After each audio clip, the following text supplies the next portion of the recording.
belilah kebenaran dan jangan menjualnya. Program ini hadir setiap hari Sabtu pukul 19 sampai 20 waktu Indonesia bagian Barat. Bagi Bapak, Ibu, Saudara, para sahabat kebenaran yang mempunyai Facebook, silakan like channel halaman Facebook GBIA Grape. Sepanjang 1 jam ke depan kita akan membahas topik-topik menarik seputar Alkitab.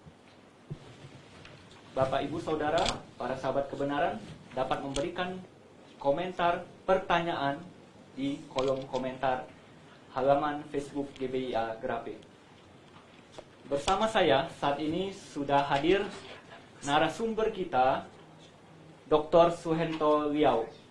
Saya akan memperkenalkan, Dr. Suhento Liau adalah Gembala Gereja Baptis Independen Alkitabiah Grape dan sudah melaksanakan 100 kali lebih seminar sehari di berbagai provinsi di tanah air dan mancanegara.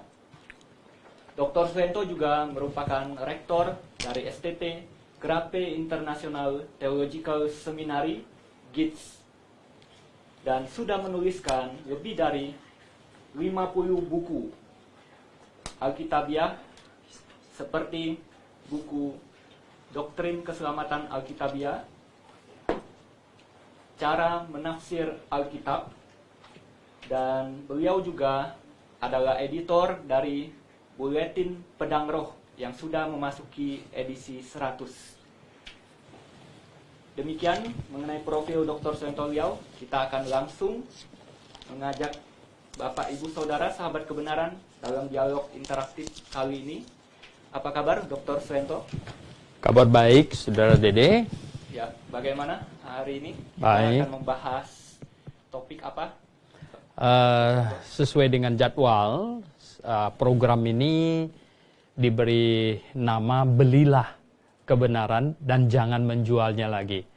Dan untuk yang kali ini adalah bagaimana keselamatan baik di Perjanjian Lama maupun di Perjanjian Baru. Jadi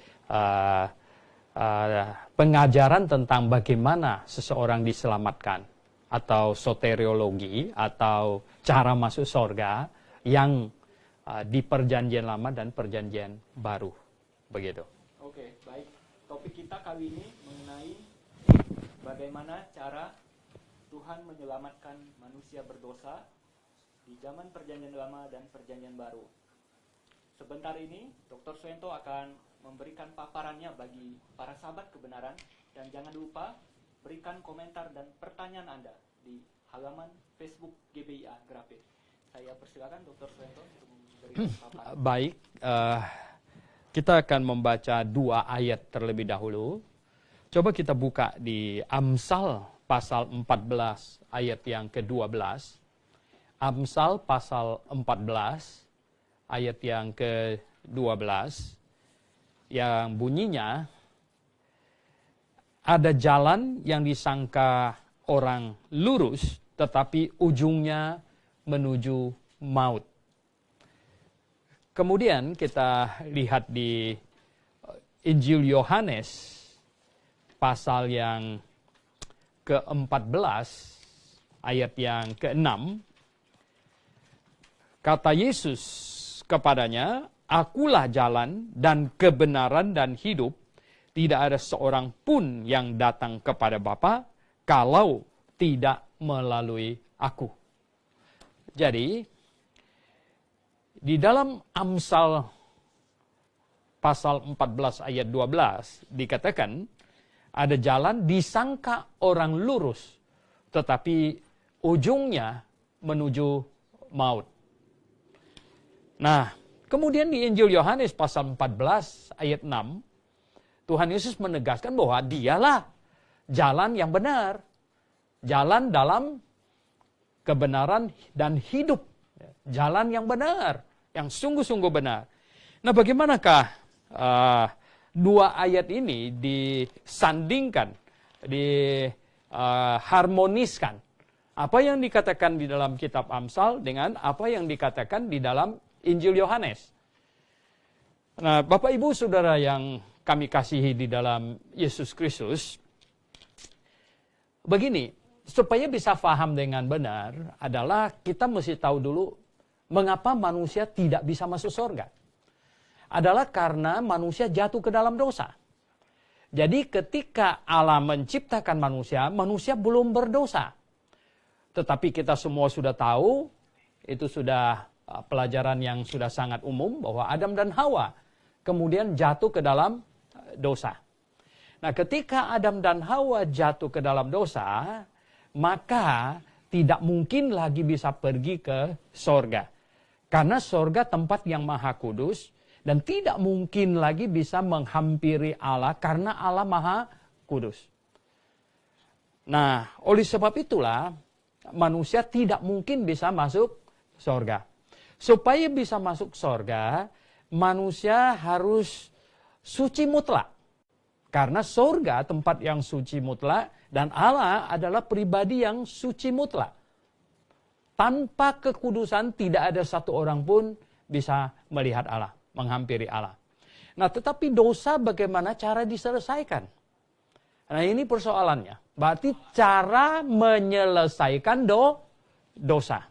Nah, berbagai agama di muka bumi ini mengajarkan cara penyelesaian dosa yang melalui usaha manusia.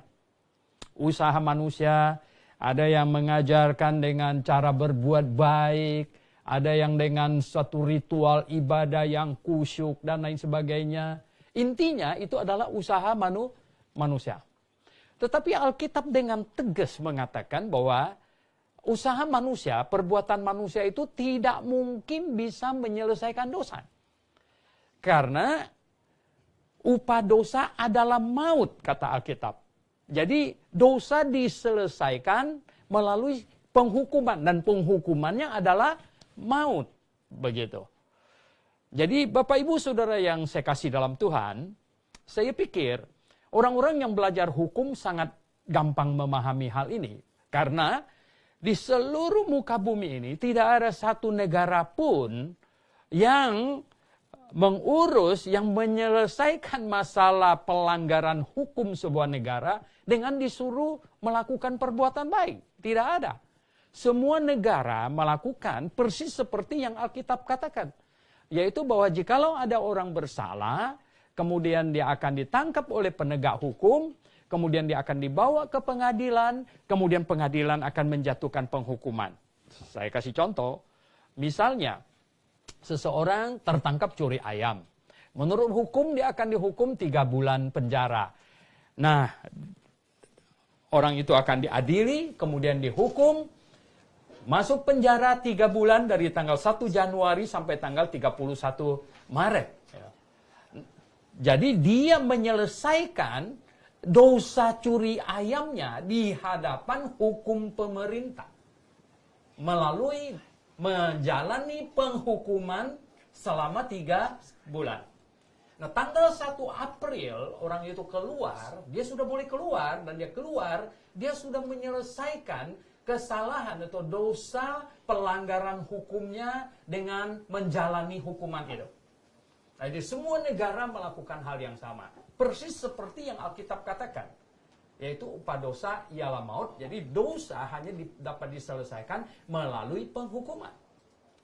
Nah, oleh sebab itulah ketika Adam dan Hawa jatuh dalam dosa, tidak ada cara untuk menyelamatkan manusia. Tidak ada cara. Satu-satunya hanyalah melalui menjatuhi hukuman. Nah, tetapi kalau hukuman dijatuhkan, maka Adam dan Hawa tidak mungkin bisa masuk surga. Oleh sebab itulah Allah segera menjanjikan juru selamat. Menjanjikan juru selamat itulah yang akan menerima penghukuman. Ini janji Allah. Hukuman akan dijatuhkan untuk memenuhi ini pelaksanaan hukum. Tidak bisa tidak. Dan tetapi juru selamat itulah yang akan menerima penghukuman. Kemudian ketika juru selamat dijanjikan dan masih jauh, Allah mau sebenarnya Adam dan Hawa yang telah jatuh dalam dosa mereka nomor satu yang terutama adalah bahwa dia mengaku dia salah. Ini yang paling penting. Jadi mengaku salah dan menyesal. Nah, inilah yang disebut bertobat sebenarnya. Mengaku salah dan menyesal. Tetapi mengaku salah dan menyesal itu belum menyelesaikan dosa. Karena dosa harus dijatuhi hukuman. Baru selesai. Nah, oleh sebab itulah, maka Allah menjanjikan juru selamat akan datang, dihukumkan, menggantikan Adam dan Hawa dan manusia yang jatuh ke dalam dosa. Nah, oleh sebab itu Adam dan Hawa harus bertobat, yaitu mengaku salah dan menyesal, kemudian percaya. Percaya apa? Percaya bahwa Sang Juru Selamat akan datang dan akan dihukumkan menggantikan. Belum datang, masih jauh akan datang.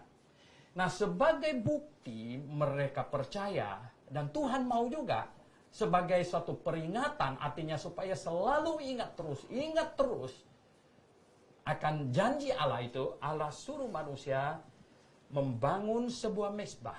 Itu adalah sebuah meja yang disusun pakai batu, kemudian taruh seekor domba ke atasnya, sambil memegang kepala domba itu, mengaku salah dan menyesal, dan percaya kepada juru selamat yang dijanjikan, domba itu disembelih. Sangat simpel sekali. Nah, Bapak Ibu Saudara yang saya kasih dalam Tuhan, kelihatannya Adam dan Hawa percaya. Oleh sebab itu telah mengajarkan kepada anak-anaknya. Dan Habel melakukannya dengan sangat baik. Tetapi Kain membangkang. Kain pembangkang. Kain tidak mau mengikuti aturan dari Tuhan. Dia memakai hasil tanaman katanya. Banyak orang salah paham dalam hal ini. Dia berpikir bahwa mengapa kalau Kain itu petani tidak boleh mempersembahkan misalnya mentimun atau kacang panjang. Sebenarnya ini bukan persembahan untuk dimakan oleh gembala. Waktu itu belum ada gembala. Ya, tidak ada gembala jemaat atau nabi atau siapa. Tidak ada. Ini adalah persembahan penghapusan dosa. Ini tidak bisa dipakai kacang panjang gitu. Tidak bisa pakai mentimun. Karena di dalam Ibrani, Rasul Paulus menegaskan kembali bahwa tanpa penumpahan darah tidak ada pengampunan. Apa artinya itu? Yaitu penjatuhan hukuman mati. Penumpahan darah itu artinya hukuman mati. Nah, Bapak Ibu Saudara yang saya kasih dalam Tuhan Yesus, jadi Kain membangkang dan Habel penurut. Dia sesuai dengan apa yang diajarkan oleh Adam. Menunjukkan bahwa Adam percaya sekali pada janji Allah. Dia percaya sekali. Tetapi ketika waktu berjalan sampai kepada zaman Nuh, akhirnya manusia sudah melupakan, semua melupakan, sehingga menjadi jahat. Dan Tuhan tidak bisa tidak bertindak ketika tinggal hanya satu keluarga, yaitu keluarga Nuh. Akhirnya seluruh dunia harus dibinasakan dan sisa satu keluarga, yaitu keluarga Nuh. Bapak Ibu Saudara yang saya kasih dalam Tuhan, ketika Nuh dan keluarganya setelah 11 bulan di dalam kapal, kemudian kapalnya mendarat di Gunung Ararat dan mereka keluar dari kapal. Bapak Ibu tahu, Alkitab mencatat apa yang pertama kali mereka lakukan? Bukan jalan-jalan cari lokasi dan lain sebagainya. No. Ya. Dia membangun sebuah mezbah dan kemudian mempersembahkan seekor binatang korban. Dan Tuhan melihat bahwa manusia kembali lagi ke jalurnya yang benar dan memberkati bumi ini. Nah, Bapak Ibu yang saya kasih dalam Tuhan Yesus Kristus. Kemudian, tidak terlalu lama, Nuh punya 3 putra, Sem, Yafet, dan Ham. Ya. Anak bungsunya Ham, ya, ternyata membangkang dan makin jauh dari kebenaran. Dia kemudian melahirkan Kusi kemudian melahirkan Nimrod. Dan apa yang terjadi? Akhirnya Nimrod memimpin untuk membangun menara. Sebenarnya bangun menara tidak apa-apa. Hari ini juga orang bangun rumah lebih tinggi dari menara Nimrod. Tetapi tujuannya di situ dikatakannya apa? Nomor 1, untuk mencari nama. Nomor 2, untuk mencapai Allah. Wow. Nah, ini yang jadi masalah, motivasinya. Karena motivasinya adalah untuk menentang Allah sebenarnya. Jadi Bapak Ibu yang saya kasih dalam Tuhan, akhirnya bahasa dikacaukan, menaranya tidak mungkin bisa jadi. Karena apa? Suruh ambil bata, diambil pohon. Kacau balau jadinya. Nah Bapak Ibu yang saya kasih dalam Tuhan Yesus Kristus, sebenarnya pada waktu itu, ayah adalah imam bagi keluarganya. Dan ayah adalah tiang penopang dan dasar kebenaran bagi keluarganya. Zaman itu. Nah, ayah mengajarkan kebenaran kepada anak-anaknya. Tetapi karena manusia tersebar dan makin banyak ayah yang kacau balau, yang tidak memegang teguh pada kebenaran, bagaimana mungkin dia mengajarkan kepada anak-anaknya? Akhirnya Tuhan berusaha untuk mendirikan satu bangsa yang khusus, yang Tuhan pakai untuk menjaga janjinya, yaitu kebenarannya. Saudara yang saya kasih dalam Tuhan, akhirnya Abraham dipilih. Dan melalui keturunan Abraham, Tuhan membangun sebuah bangsa. Tetapi Tuhan berkata kepada Abraham, belum sekarang katanya, belum sekarang. Nanti, pada waktu keturunan yang keempat. Karena mereka dipersiapkan jadi budak di Mesir sekitar 400-an tahun. 400-an tahun jadi budak. Dan ketika mereka siap dan waktunya tiba, kemudian Tuhan membawa mereka keluar. Oh, Bapak Ibu, Saudara yang saya kasih dalam Tuhan, kalau Anda pernah baca Alkitab pasti tahu bahwa 9 tulah ternyata tidak membuat Firaun menyerah, membiarkan bangsa Yahudi itu keluar. Akhirnya Tuhan harus mengumumkan tulah yang terakhir. Dan Tuhan berkata kepada Musa, kali ini Firaun pasti akan mengizinkan kalian keluar. Dan sebelum keluar, minta dulu segala gelang, kalung, dan lain sebagainya. Ini rapel gaji 400-an tahun yang nggak dibayar dengan benar gitu. Nah Bapak Ibu yang saya kasih dalam Tuhan Yesus Kristus. Singkat cerita, tulah yang ke-10 itu apa? Tuhan bilang, pada tanggal 14 bulan Nisan, jam 3 sore, sembelilah seekor anak domba yang umurnya 1 tahun. Umur 1 tahun. Dan kemudian darahnya dipoleskan di Husain pintu. Atas, kiri, dan kanan. Nah Bapak Ibu yang saya kasih dalam Tuhan Yesus Kristus. Itu melambangkan apa? Kenapa atas, kiri, dan kanan? Melambangkan apa? Ya, melambangkan salib. Ya, melambangkan salib.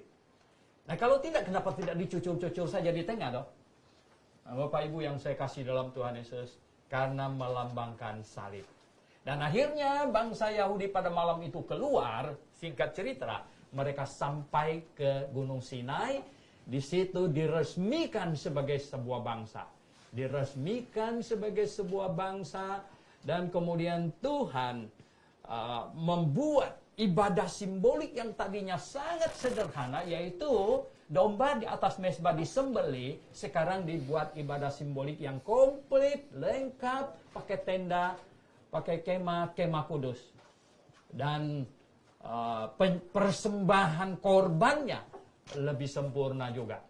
Bapak Ibu yang saya kasih dalam Tuhan Yesus, yang perlu diingat lagi adalah apa? Keimamatan ayah dihentikan dan digantikan dengan keimamatan Harun.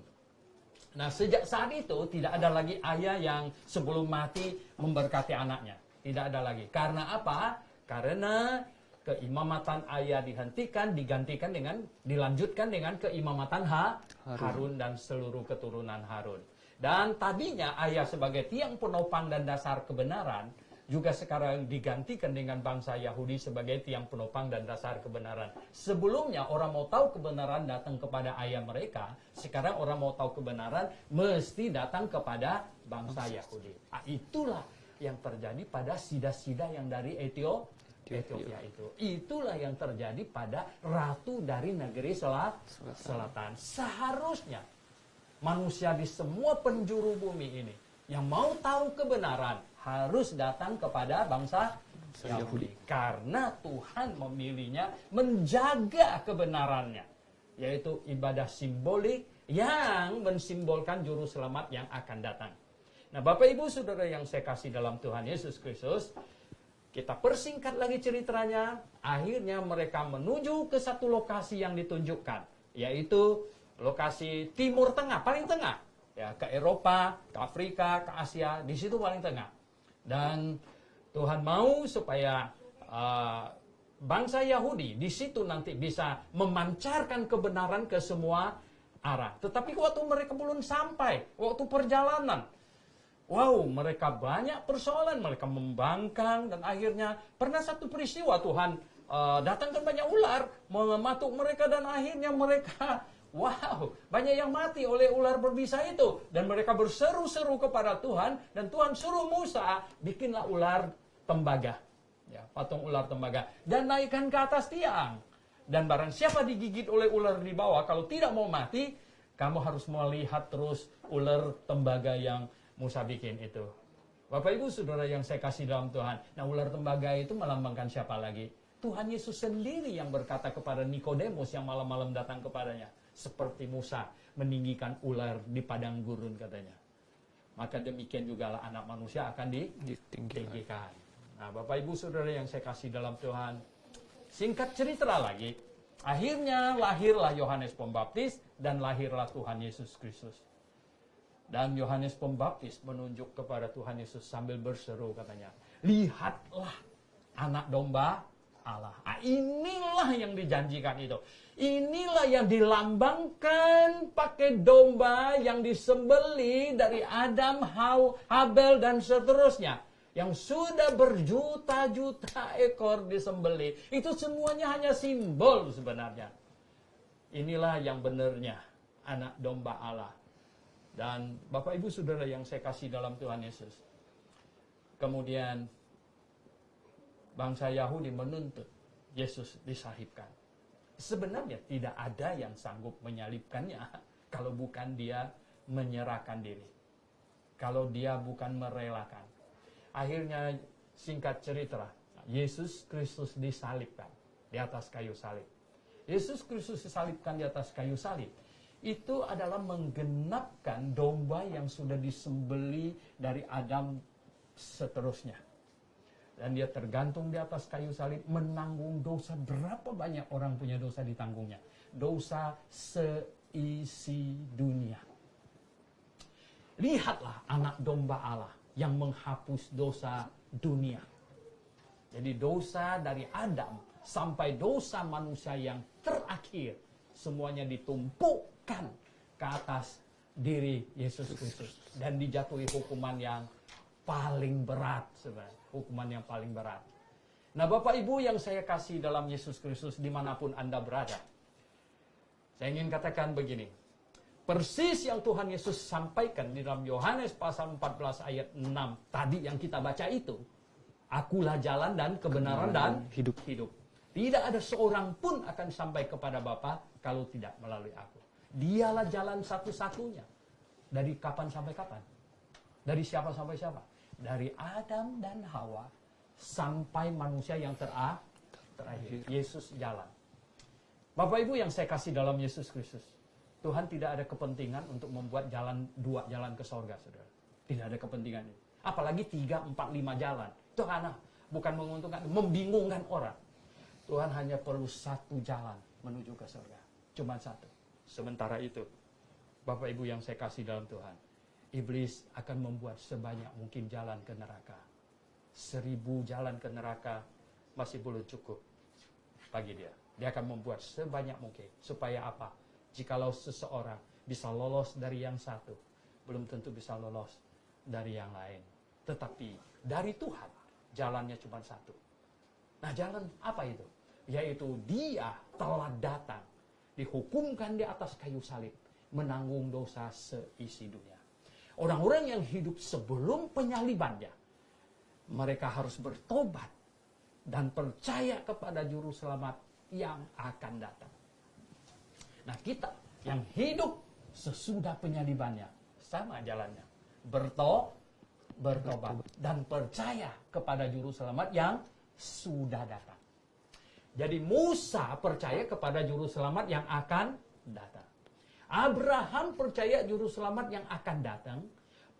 Nuh percaya juru selamat yang akan datang. Adam juga percaya juru selamat yang akan datang. Kita yang hidup sesudah penyaliban Yesus Kristus percaya kepada juru selamat yang sudah datang, yang sudah menggantikan kita dihukumkan. Jadi Bapak Ibu yang saya kasih dalam Yesus Kristus, jalan menuju ke surga cuma satu. Cuma satu. Bertobat. Bertobat itu artinya saya harus mengaku diri saya berdosa. Saya berdosa. Saya orang berdosa, bersalah, dan saya menyesal atas dosa saya. Dan kemudian saya mengaminkan ke dalam hati saya bahwa Yesus Kristus sudah menggantikan saya dihukumkan di atas kayu salib. Sudah menggantikan saya dihukumkan. Jadi, sekarang saya hidup. Sebenarnya bukan aku lagi. Itulah yang Rasul Paulus katakan dalam suratnya kepada jemaat Galatia. Hidupku bukannya aku lagi, melainkan Kristuslah yang hidup di dalam aku. Jadi hidup yang saya hidupi sekarang ini bukan hidup milikku, tetapi itu milik Kristus. Kenapa? Karena Dia telah mati bagiku, sekarang aku hidup baginya. Nah, Bapak Ibu yang saya kasih dalam Tuhan Yesus, jalan ke surga orang perjanjian lama dan perjanjian baru sama, cuman satu itu. Jalannya memang satu kok. Jadi ada berbagai kelompok yang mengajarkan perbedaan masuk surga orang perjanjian lama dan orang perjanjian baru. Itu salah. Ya, tidak boleh begitu. Tetapi Alkitab dengan jelas berkata bahwa Dialah yang dimaksud oleh semua nabi di perjanjian lama. Tuhan Yesus berkata dalam Lukas pasal 24 ayat 44. Tertulis tentang aku, katanya, di dalam kitab Musa, di dalam kitab nabi-nabi, dan di dalam kitab Mazmur Ketubim, katanya. Menulis tentang aku. Jadi kata Tuhan Yesus sebenarnya dari Kejadian sampai kitab Maliaki, semuanya sebenarnya menulis tentang Dia. Jadi orang perjanjian lama yang bertobat dan percaya kepada juru selamat yang akan datang adalah orang-orang kudus perjanjian lama yang masuk surga. Dan di perjanjian baru, sesudah penyaliban Tuhan Yesus Kristus, adalah orang yang bertobat juga, mengaku salah dan telah menyesali dosa, kemudian percaya kepada juru selamat yang sudah datang, dihukumkan, menggantikan kita. Oke, Bapak Ibu yang saya kasih dalam Tuhan Yesus, mungkin sampai pada poin ini. Kalau ada pertanyaan atau apa, kita persilakan. Begitu. Boleh langsung secara live. Ya, baik. Terima kasih Dr. Suwento yang sudah membahas bagi kita. Tadi Dr. Suwento sudah membahas mengenai topik keselamatan dalam perjanjian lama dan perjanjian baru. Para sahabat kebenaran yang ingin berpartisipasi dalam bentuk pertanyaan, langsung saja tuliskan pertanyaan Anda di kolom komentar halaman Facebook GBI Agrape. Sambil saya menunggu, saya ingin bertanya nih, Dr. Suwento. Bagaimana sih dengan keselamatan misalkan bayi lahir sebentar kemudian sudah mati? Apakah dia pasti masuk surga?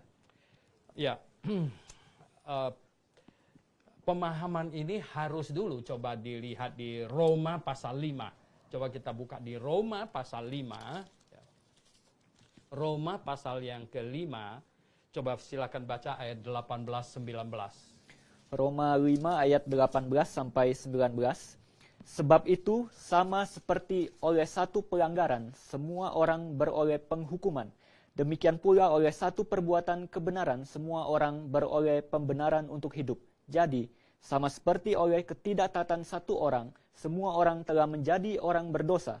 Demikian pula oleh ketaatan satu orang, semua orang menjadi orang benar. Ya. Nah, Bapak Ibu Saudara yang saya kasih dalam Tuhan Yesus Kristus, ini ayat sangat penting. Oleh ketidaktaatan satu orang. Siapa? Ketidaktaatan satu orang. Semua orang telah menjadi orang berdosa. Yang dimaksud adalah Adam. Ya, jadi oleh Adam semua orang sudah menjadi orang berdosa. Sekalipun dia belum melakukannya. Apa maksudnya? Artinya secara posisi dia orang berdosa. Kemudian lanjutan ayat itu berkata, oleh ketaatan satu orang. Oleh ketaatan satu orang, semua orang menjadi benar. Sebenarnya, gampang sekali untuk memahami ini, bahwa apa yang telah diperbuat oleh Adam, telah diselesaikan oleh Tuhan Yesus. Simple dong. Apa yang pelanggaran yang disebabkan oleh Adam telah diselesaikan oleh Tuhan Yesus. Nah, itulah sebabnya berdasarkan ayat ini kita percaya bayi, kemudian yang lahir Down syndrome, kemudian yang idiot, ya, dan yang tidak, pokoknya yang tidak memiliki kesadaran diri sampai meninggal, maka orang itu pasti masuk surga. Karena dia tidak memiliki dosa yang diperbuat oleh dirinya. Dosa yang dia sandang itu dosa secara posisi yang dibuat oleh Adam. Tetapi jikalau seseorang tidak meninggal saat bayi, kemudian dia bertumbuh sampai mencapai umur akil balik. Dan kemudian dia berbuat dosa. Nah, dia menjadi orang berdosa sekarang bukan lagi karena Adam dan Hawa. Jangan bawa-bawa dia lagi. Sekarang orang ini menjadi orang berdosa oleh karena perbuatannya yang dosa dengan sadar. Dan dia menjadi orang berdosa. Nah, yang demikian ini perlu mendengar Injil. Perlu bertobat, artinya mengaku diri sebagai orang yang berdosa. Seorang yang salah. Mengaku diri orang berdosa, kemudian dia harus mengaminkan bahwa Yesus Kristus dihukumkan menggantikannya. Baik yang perjanjian lama, berarti harus mengakui, mengaminkan, juru selamat akan dihukumkan baginya. Sedangkan yang perjanjian baru, yaitu mengaminkan, juru selamat sudah dihukumkan menggantikan kita. Begitu. Oh, baik. Sudah jelas sekali ya, para sahabat kebenaran, bahwa bayi yang sudah mati pasti masuk surga. Nah, Dr. Suento bersama kita sudah live bersama 70 orang. Dan ada satu pertanyaan dari sahabat kebenaran, Pak Imade Suyandinata. Iya. Pertanyaannya begini, Dr. Suento. Ada orang yang mengaku beriman, tetapi belum ada perubahan sikap hidupnya. Bagaimana keselamatannya nanti? Iya. Pertanyaan itu. Ini harus difahami demikian. Tadi ulang-ulang saya sudah katakan bahwa seseorang mendengar Injil, dia harus bertobat. Bertobat itu mengaku salah dan menyesal. Nah, jadi ini adalah urusan hati. Mengaku salah dan menyesal. Kemudian dia mengaminkan Yesus dihukumkan menggantikannya. Ini orang kalau mati pasti masuk surga. Kalau sudah begitu. Mengenai bagaimana menghasilkan perbuatan yang baik, yang indah, yang memenuhi harapan orang, yang bercahaya, dan lain-lain sebagainya. Itu adalah usaha. Itu usaha. Itu sebuah perjuangan. Itu satu keinginan, satu usaha, satu pengekangan diri, dan lain sebagainya.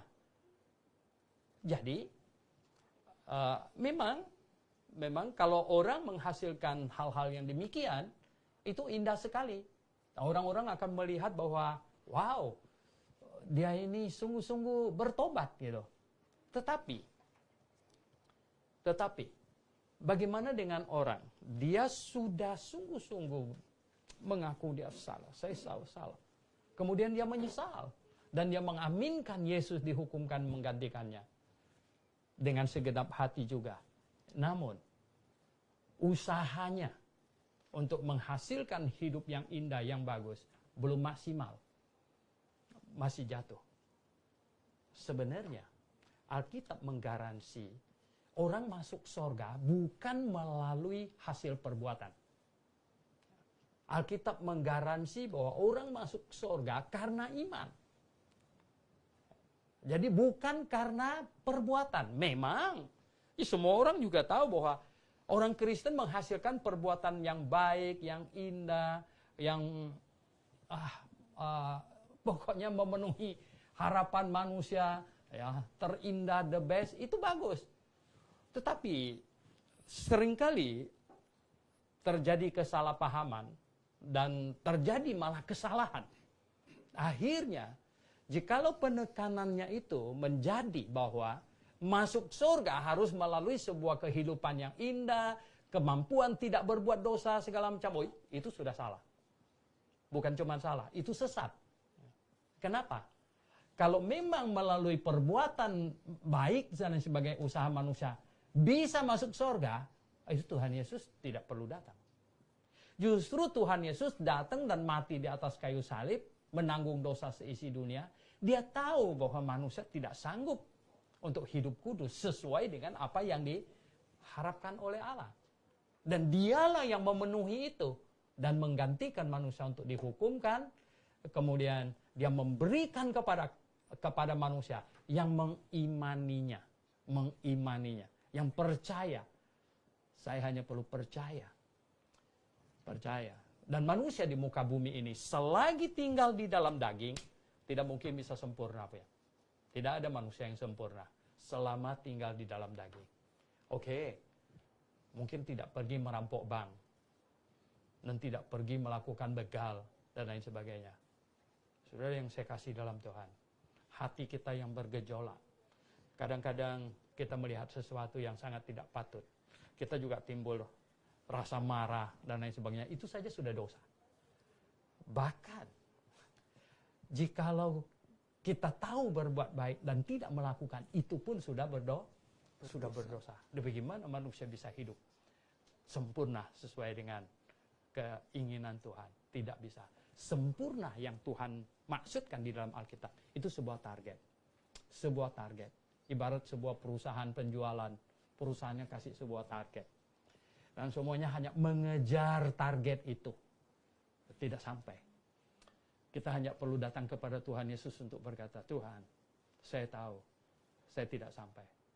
Kalau saya masuk surga, dan saya yakin saya pasti masuk surga, sama sekali bukan karena usaha saya. Sama sekali bukan karena kemampuan saya. Saya masuk surga karena Yesus menanggung semua dosa saya. Bukan sebagian. Dan berapa banyak dosa yang ditanggung? Berapa banyak? Sampai yang terakhir. Semuanya. Karena sistemnya, sebenarnya sistemnya. Bukan ditanggung. 1, dilaporin tanggung. 2, laporin tanggung. Lapor yang ketiga tanggung. No. Bukan itu sistemnya. Ya kalau lupa lapor punya bagaimana? Nah, tidak. Alkitab mengatakan substitution. Mengganti. Jadi Yesus telah menggantikan saya dihukum. Sekarang saya menggantikan dia hidup. Itu sistemnya. Jadi karena Yesus telah menanggung semua dosa saya ada di dalam Yesus. Di hadapan Allah Bapa, saya adalah orang kudus. Di hadapan Allah Bapa. Dan kalau saya jatuh dalam dosa lagi, saya tetap di dalam Yesus. Di hadapan Allah Bapa, saya tetap orang kudus. Saya bersalah kepada Yesus yang menanggung dosa saya. Saya bersalah kepadanya. Tapi di hadapan Allah Bapa, saya tetap adalah orang benar kudus. Begitu. Baik. Okay. Dr. Suento, ini ada pertanyaan dari Pak Purba. Iya. Apakah betul ayah menanggung dosa anak-anaknya sampai anak-anaknya lepas CD seperti ajaran di beberapa denominasi saat ini? Bagaimana? Ayah menanggung dosa anak-anaknya sampai anaknya lepas CD. Ada beberapa denominasi yang punya konsep ini. Tidak ada sebenarnya kebenaran Alkitabnya demikian, gitu, ya. Dan tidak ada juga kebenaran Alkitab bahwa orang CD itu semacam lepas tanggungan dari ayah, gitu. Tidak ada di dalam Alkitab kita temukan yang demikian ini. Ya. Di dalam Alkitab, ya ada dipatok sebenarnya. Akil balik. Banyak orang bertanya, umur akil balik itu berapa? Sebenarnya akil balik itu adalah pada waktu seseorang puber. Itu akil balik. Nah, Alkitab, perjanjian lama, karena perjanjian lama itu kebenarannya bersifat simbolistik. Perjanjian Lama mematok umur 12 sebagai umur akil balik. Oleh sebab itulah di Perjanjian Lama laki-laki di atas ya atau start umur 12 tahun harus pergi ke bait Allah. 1 tahun 3 kali. Dan Tuhan Yesus melakukannya pada waktu dia umur 12 tahun. Tuhan Yesus melakukan itu. Nah, kalau umur 7-8 tahun bagaimana? 5-6 tahun. Wah, kalau dia pergi ke bait Allah bisa repot itu. Nanti dia lari-lari, dia main petak umpet, dia masuk ke ruang Maha Kudus, siapa ngambil dia ke sana lagi gitu. Nggak bisa. Tuhan mau yang sudah akil balik begitu. Oke. Ya, ini Dr. Suento mengenai akil balik ada Pak Danias Barus ini yang menyimak nih. Selamat malam Pak Suento Riau. Orang yang sudah melakukan dosa perbuatan adalah yang sudah berusia akil balik. Di Alkitab di mana kita dapat menemukan keterangan usia berapa manusia sudah akil balik? Pertanyaannya mengenai ya, tadi. Tadi sebenarnya saya sudah jawab bahwa manusia akil balik itu tiap-tiap orang bisa berbeda. Ya, ada orang lebih cepat sedikit, ada orang lebih lambat sedikit. Jadi, tetapi di Perjanjian Lama dipatok sebagai sebuah angka simbolik, gitu. Angka simbolik yaitu 12 tahun, begitu.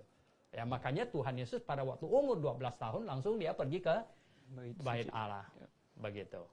Iya. Baik, berikutnya dari sahabat kebenaran Aldi Wijaya bertanya, bagaimana dengan keselamatan nenek moyang kita yang belum pernah dengar firman Tuhan, apalagi boro-boro percaya Yesus dan misionaris tidak pernah datang seumur hidupnya. Bukankah nenek moyang kita lahir di tempat ini sudah Tuhan rencanakan? Bahkan zaman dahulu kan teknologi internet juga nggak ada, ataupun nggak semaju sekarang. Di mana kita bisa mendapatkannya dengan mudah? Tolong penjelasannya Pak, terima kasih. Sangat-sangat sedih untuk mengatakan bahwa semua yang tidak pernah dengar Injil, dimanapun mereka berada, dan mati setelah akil balik, mereka telah pergi ke neraka. Sangat-sangat sedih untuk mengatakan itu, saya katakan. Tetapi tidak ada cara. Karena begini, satu hal yang sebenarnya yang tidak boleh terpikirkan itu adalah bahwa Tuhan merencanakan itu. No, Tuhan tidak pernah merencanakan. Tuhan tidak pernah merencanakan orang pergi ke hutan Kalimantan ke sana sejauh itu. Itu bukan yang Tuhan rencanakan. Itu. Nah, begini, untuk memahaminya, saya katakan bahwa dosa ini kalau kita lihat semacam sebuah virus. Virus yang lebih ganas dari virus Ebola. Dan ketika virus ini menjangkit manusia, tidak ada obat. Dan manusia akan mati dan mengerikan. Ya, seperti terbakar dan tak pernah selesai. Ini semacam virus. Gitu. Dan kemudian, dan Tuhanlah yang menciptakan antivirusnya. Tuhan menciptakan antivirusnya. Dan antivirus itu sedemikian rupa didropkan kepada manusia. Tetapi Bapak Ibu yang saya kasih dalam Tuhan Yesus. Nah, kalau manusia tidak mau minum antivirusnya, tidak mau pakai, itu salah siapa kalau sudah begitu? Ya, salah siapa? Masih salah Tuhan kah? Oh tidak. Tuhan sudah menyediakan. Dan bukan cuma itu, kalau Tuhan menyediakan, kemudian Tuhan suruh delivery kepada semua orang, terus ada pihak yang menahan. Ada pihak yang, bahkan sekarang ini ada pemerintah yang menahan, yang melarang Injil masuk dan lain sebagainya. Itu siapa yang salah kalau sudah macam begitu? Bapak Ibu yang saya kasih dalam Tuhan Yesus, saking Tuhan ya, mau menyelamatkan manusia, Dia mengorbankan dirinya. Dia mengorbankan dirinya. Saya nggak ketemu orang yang mau mengorbankan dirinya, misalnya bapaknya sakit ginjal, ya. Terus anaknya bilang udah ambil ginjal saya 2. Kau mati, nggak apa-apa saya mati Pak. Nggak ada. Nah, Tuhan mengorbankan. Karena tidak ada jalan lain untuk menyelamatkan manusia yang sudah jatuh ke dalam dosa. Sehingga pada saat di Getsemani, Tuhan Yesus berdoa, Bapa, sekiranya mungkin cawan ini berlalu. Sebenarnya dengan perkataan lain. Ya. Itu sama artinya tuh, Bapa, kalau ada jalan lain untuk menyelamatkan manusia, pakai itu. Tetapi untung Tuhan berkata, kehendakmu lah yang jadi. Tidak ada cara lain. Tidak ada cara lain untuk keselamatan manusia. Dan dia harus menjalani semua itu. Oh, saudara yang saya kasih dalam Tuhan. Satu penderita yang sangat-sangat amat sangat itu. Dia lalui. Dan kemudian, Injil ini yang sudah jadi ini. Tuhan suruh apa? Pergi, beritakan kepada siapa katanya? Segala makhluk. Wow. Saking memakai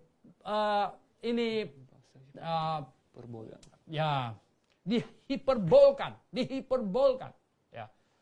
Beritakanlah Injil kepada segala makhluk. Artinya apa ini? Artinya jangan ada yang lolos. Jangan ada yang lolos. Saudara yang saya kasih dalam Tuhan Yesus Kristus. Oleh sebab itu sebenarnya siapapun yang bertanya pertanyaan ini, saya katakan kepada Anda bahwa tidak ada pekerjaan di muka bumi yang lebih penting dari memberitakan Injil. Tidak ada. Anda bisa bayangkan.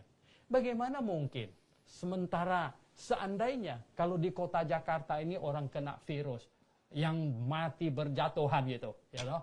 Dan di tangan Anda sekarang ini ada antivirusnya. Anda buka restoran, bukan bantu untuk mendelivery itu. Anda jualan di pasar pagi, gitu. Anda buka bengkel, ya, Anda kerja yang lain-lain. Oh, saudara yang saya kasih dalam, saya tidak berkata pekerjaan itu semua salah. Itu masih bisa dilakukan. Tetapi sebenarnya semua manusia, terutama yang sudah selamat, yang sudah mengerti apa? Mengerti bahwa jalan keselamatan hanya satu, yaitu Yesus Kristus. Di semua profesi. Itu sebenarnya profesi kita harus nomor 2. Itu harus nomor 1 sebenarnya. Itu harus nomor 1. Kenapa? Karena bayangkan, jangankan orang di hutan, nggak jauh-jauh saja.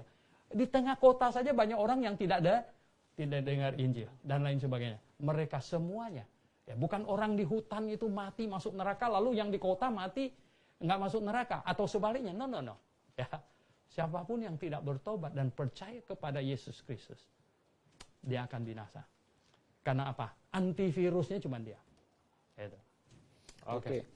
Menarik sekali Dr. Suento. Ini ada pertanyaan lagi dari saudari Refda. Oh ya.